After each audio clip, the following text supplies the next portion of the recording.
Imagine this.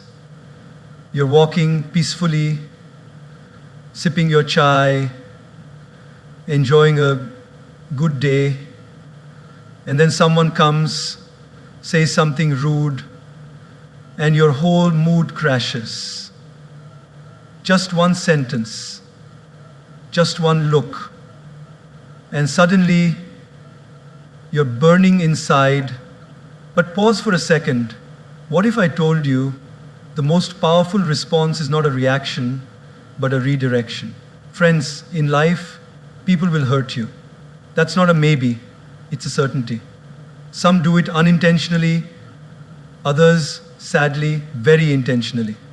But how you respond will shape not just your relationships, but your character, your peace, and your future. We live in a world where everyone's racing to give a comeback. Someone shouts, we shout louder. Someone disrespects us, we plan revenge. But the truth is, when someone hurts you, don't react instantly. Just do this. Pause, breathe, and respond consciously. Let me share a little story. A monk once asked his teacher, "How do I know when I've truly grown in wisdom?" The teacher smiled and said, "When someone insults you and you don't feel the need to prove them wrong." Wow, that hit me. Because isn't that what maturity really is? It's not about how sharp your tongue is.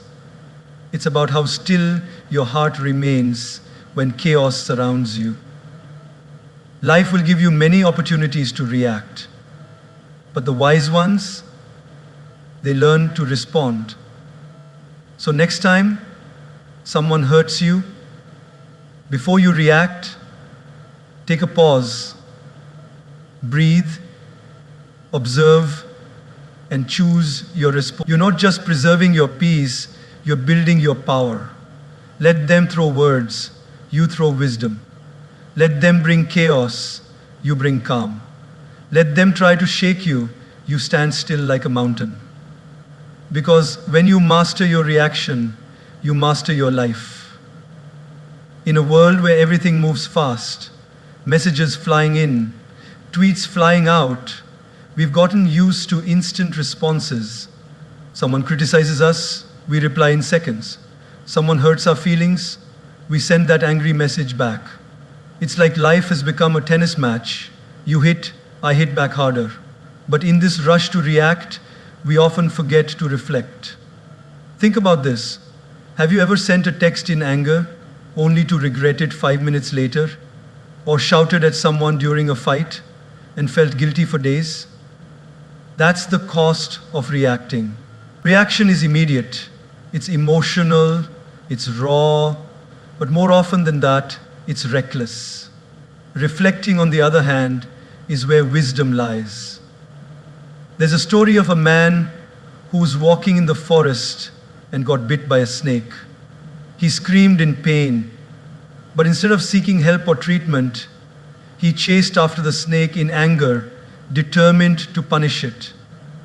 He ran deeper and deeper into the forest, losing his way, getting more injured, more exhausted, until he collapsed. Now the question is, did the snake cause his downfall?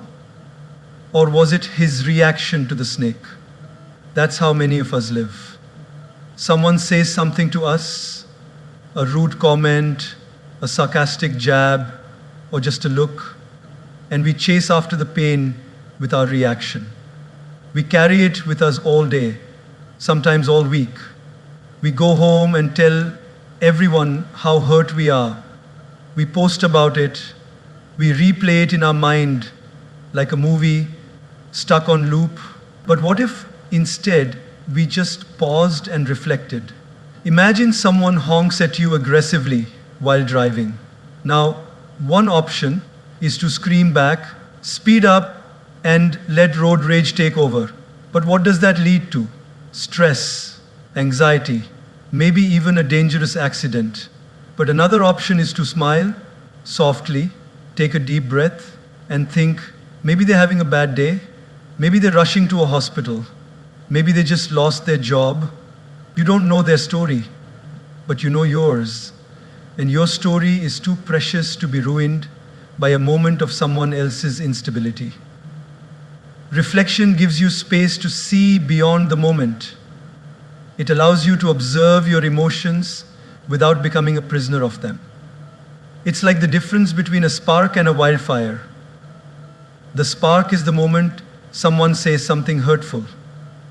But the wildfire, that's what you create when you pour your reaction onto it.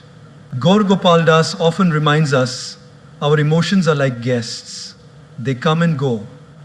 But if we react immediately, we become permanent hosts to temporary visitors. When we reflect, we let those emotions pass without giving them the keys to our peace. Let's take a real-life example. Suppose you're at work. You've worked hard on a project for weeks. You finally present it in a meeting. And instead of praise, your boss picks on small errors in front of everyone. Your face flushes, your ego burns, the urge to defend yourself kicks in. But in that moment, if you react, if you argue or walk out, you lose more than the argument. You lose trust, you lose your cool, and maybe even your credibility. But if you pause and reflect, something magical happens. You might realize your boss was under pressure, or that the feedback, though harsh, can help you improve. You might decide to have a calm conversation later, rather than create drama now. That's the power of reflection. It gives you control over the moment instead of being controlled by it. Children react, adults respond. The difference? Reflection. When someone hurts you, try this. Step away for a moment. Go for a walk. Write down what you're feeling. Talk to a friend you trust. Give yourself a few hours or even a day before responding. You'll be amazed how differently you see things once the emotional fog has cleared. Your dignity, your peace, your happiness, none of these should be sacrificed just because someone else lost control of their behavior. When you react, you mirror their behavior. But when you reflect, you rise above it. Every time you resist the urge to react, you're training your mind to operate from wisdom, not wounds. And this training, over time, makes you unshakable.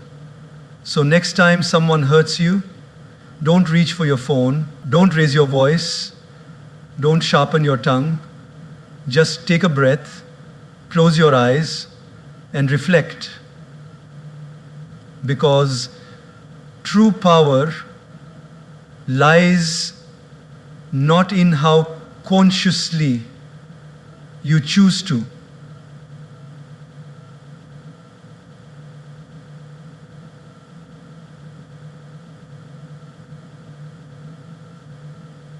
Don't raise your voice. Don't sharpen your tongue. Just take a breath, close your eyes, and reflect. Because true power lies not in how quickly you react to everything, but in how you first take a deep breath. There is a simple wisdom in something we all do every second of our life: breathe. Yet, in moments of stress, anger, or hurt, we forget to do just that. We forget to breathe before we speak. And because of that, we often say things we don't mean, act in ways we later regret, and damage relationships that matter to us. Think about this for a moment. How many times in life have you said something in the heat of the moment, only to wish you could take it back a few minutes later? Maybe you were tired, maybe someone pushed your buttons, or maybe you were just having a rough day. But the words came out sharp, impulsive, and raw. And just like that, they hurt someone you care about. That's the power of words, spoken without breathing, without thinking. Breathing before speaking is not just about inhaling air. It's about creating space between the trigger and the response. That one breath becomes the difference between reacting from emotion and responding with intention. There's a beautiful story often shared in spiritual circles. A man came to the Buddha, angry and frustrated. He insulted the Buddha with harsh words, trying to provoke a reaction. But the Buddha sat still, calm and silent. After some time, the man asked, "Why don't you respond?" The Buddha gently replied, "If someone offers you a gift and you do not accept it, to whom does the gift belong?" The man replied, "To the one who offered it." The Buddha smiled and said, "In the same way, I do not accept your anger. It remains with you." Now pause and reflect. How was the Buddha able to stay so calm? The answer lies in that silent gap, that pause, that breath, that moment of stillness gave him the clarity to not take on someone else's negativity. And we can do the same. Let's take an everyday example. Imagine you're in a team meeting. You share an idea you're proud of, something you've worked hard on, and a colleague dismisses it instantly, even ridicules it. You feel the sting of embarrassment, the flush of anger rising up your neck. Every cell in your body wants to snap back to prove them wrong. But instead, you take one deep breath. Just one. In through your nose, out through your mouth. In that moment, your heart slows. Your mind clears. And instead of reacting with anger, you respond with grace. Thank you for your feedback. Would love to hear more about your perspective. Just like that, you've transformed the energy in the room. You've led with wisdom, not ego. This one breath, this pause, becomes your superpower. You see, when we're emotionally charged, our brain operates from the amygdala, the fight or flight center. It's survival mode. That's why we lash out, shut down, or get defensive. But the moment we breathe consciously, we activate the prefrontal cortex, the rational part of the brain. Suddenly, we're not reacting from fear or anger, we're responding with thought and maturity. Gaur Gopal Das often says, if you can control your breath, you can control your life. And it's true. The breath is the bridge between your mind and your emotions. It's the invisible thread that ties your inner world to your outer actions. Let's take another example. Picture a parent who just got home after a long, exhausting day. The house is a mess, the kids are shouting, and one of them spills juice all over the floor. The parent is at the edge of snapping. But they stop. They close their eyes, take a deep breath, and count to 5. Suddenly, they see things differently.